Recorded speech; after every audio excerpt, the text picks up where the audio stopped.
Hi everyone, my name is Eduardo and welcome to my video on why you should read Hans Rosling Factfulness. Now straight to the point, this is a great book. It has great insights, great stories, and it's actually pretty easy to read. And I hope you guys love it as much as I did. Now, before we keep talking about it, let me ask you guys a quick question. So, in all low income countries across the world today, how many girls finish primary school? A 20%, B 40%, or C 60%? Let's think about that for a second. Now, the correct answer to this question is C 60%. And I know some of you may or may not be as surprised to the answer of this question. But what's interesting is that in 2017, the same question was asked to highly educated individuals like doctors, professors, business people, you name it, and the results weren't as positive as you might think. So here are the results, and you might even find your country throughout this list. And we can see that not even 15% of the people got the answer right. So there's also, for example, a monkey in the lower part of the graph, which represents that if you were to choose an answer randomly, like a monkey would, you'd have better chances of getting the question right. So that's what factfulness is about. What's going on with the world? How is your perception of it being changed? And are things actually getting better or are they not getting better? Let's find out. But first of all, who's Hans Rosling? Well, Hans Rosling was a Swedish physician, academic, and public speaker. He was a professor of international health at Karolinska Institute and the co-founder and chairman of the Gapminder Foundation, which developed the Trendalizer software system. So Gapminder was a nonprofit venture dedicated to promote global development through statistics, and Trendalizer was a software system that animated these statistics in order for people to comprehend them better and to understand better the data. Now, back to these world perception changing.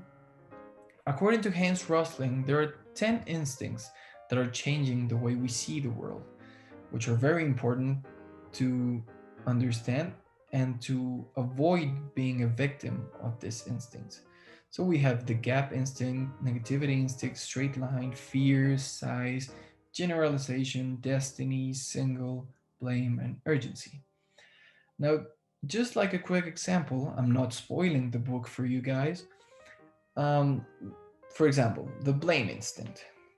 When we encounter ourselves with a problem, we generally look for the person who's guilty. And the problem with that is that once we find the person who's guilty, we stop thinking because now it's somebody else's problem.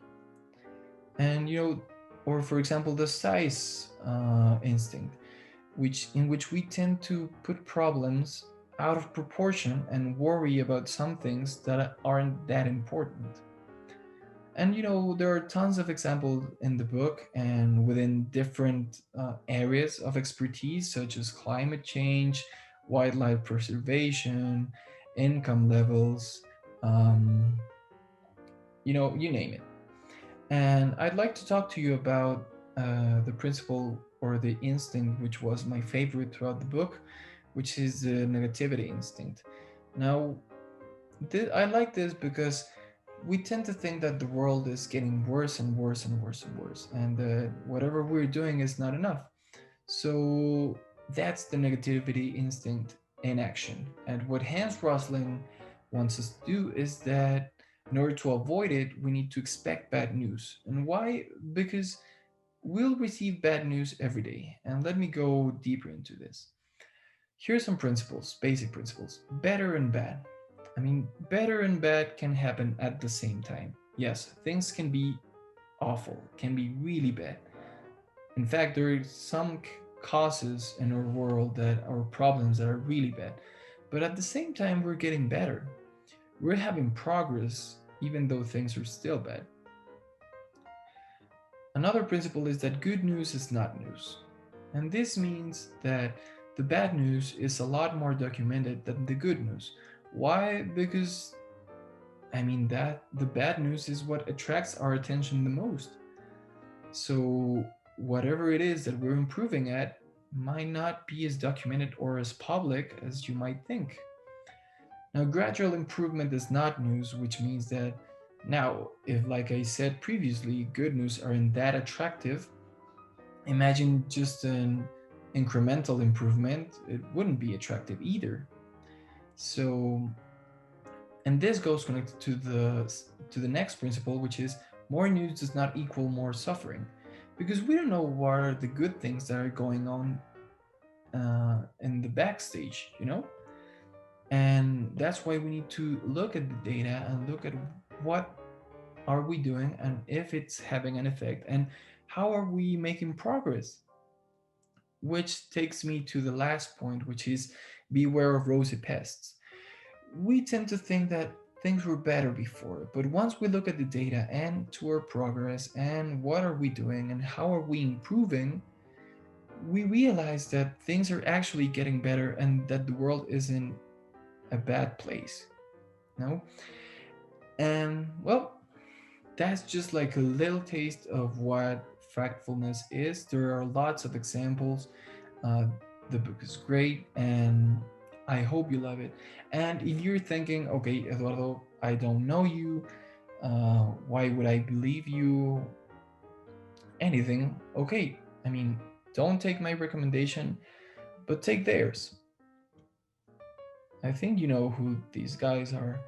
And well, this is where I leave you, and I hope you enjoyed this video and read it. It's a great book.